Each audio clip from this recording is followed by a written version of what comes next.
So I'm not a hacker, I'm a hustler, 100% hustle, that's all I do, okay? But because I hustle, I'm involved with Downtown Tucson Partnership, Festival Events Arizona, the city of Tucson, a bunch of different folks that I work with in downtown and what's going on down here. And we ran into this problem when we were dealing with All Souls. I'm Tony from Maker House, by the way, if you didn't. And one of our sponsors?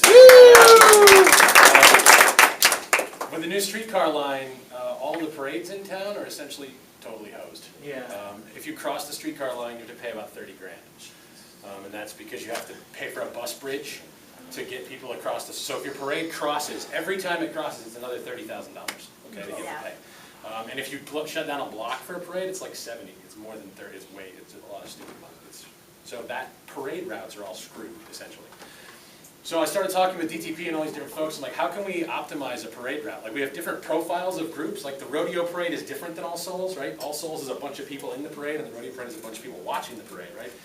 So I started trying to source information. I've got some, but I think what we need to do is sit down and do a decision matrix. I don't know if any of you have ever done those, right? We can build profiles for different parades, list all the parameters that might affect those parades, and then rank those in priority scores so that as we can fill in data, we can help these people optimize a route that's parking close by, are there parks that end, or what's the width of the sidewalk, are there underpasses that might affect floats, where can you get liquor licenses, who needs security and how much security, where does it have to be at every traffic intersection, that kind of stuff.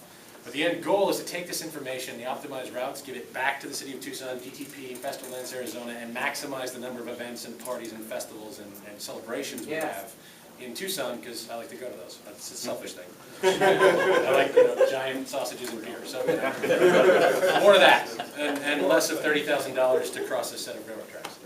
So if you're interested in talking about that or be involved in that, I know Justin's got a project that I would really like everybody to help out with as well. I'm hoping mine will be kind of an intermediate. No, yours is actually the immediate bang for the buck. Right. It's sort of a long-term thing. So but if we can kind of, you can cycle off if you need to rest your brain and you just want to think about a different problem for a minute, we can kind of do that on my own. So, all right, if you're interested, find me. Thank you.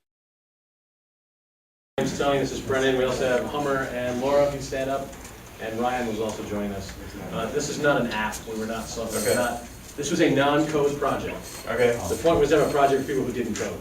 Okay. So what we started working on was very low tech, actually. It was paper. Everyone remember paper? What? Laminated paper. Laminated paper. What we started working on was that if you cross the streetcar tracks with a parade or a festival or event, you have to pay a fine. You're paying the federal government because you have to do a bus bridge and shut things down, which is like 30 grand to cross the tracks.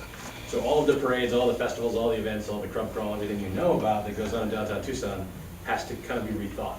Someone has to look at how do we do these without crossing the new modern streetcar tracks, and how do we integrate the streetcar tracks into the transportation so you can get back to the starting point. Okay. So we started with All Souls because they were the ones who really had the first problem. This large kind of green line here, and routing additional routes for parades, festivals, and events, and the streetcar really divides downtown with aviation into 3 sections. So you've got 1, 2, and 3. So we created a route and a destination and a festival area for each. We tried to be mindful of residential areas, of where streets were wide enough, where you had underpasses that might inhibit floats. We started with these 3 routes and 7 or 8 profiles of different types of events. So big parade versus big crowd. A big parade would be All Souls, where everybody's in the parade. A big crowd would be the Festival of Lights, where there's a lot of people on the sidewalk, okay? Destination, distributed music festival, tours and races, those types of things. And then we came up with, I don't know, 20, 30 factors that we think apply to those profiles. So everything from street width to power line height to parking nearby. We kind of settled on these 3 routes or these destinations, and we put this all into Google Maps and made it a public map so you could take a look at it. And the goal would be to take all of that decision matrix data, these routes, and go talk to Chris Layton at the city, go talk to Parkwise, go talk to TPD, talk to people who are involved with festival events, and make sure that we're not missing some major data point like you can't cross this road because it's a hurricane evacuation route. I don't know. There's some hidden little law, I'm sure, that I don't understand. We don't get a lot of those. You know, it's probably there. You can't hunt camels either. It's illegal. So, it's true. So if we have these routes, though, then we can take these to the city and to parade and event organizers, and we can say things like, you can choose route A, B, or C, and Brennan's going to actually show you a little bit of the wizard he started building. Yeah, actually, there is an app portion of this. There's an app portion. It's not deployed to the web yet, but it's on my machine, and if I beg Dan, maybe he'll connect up my machine.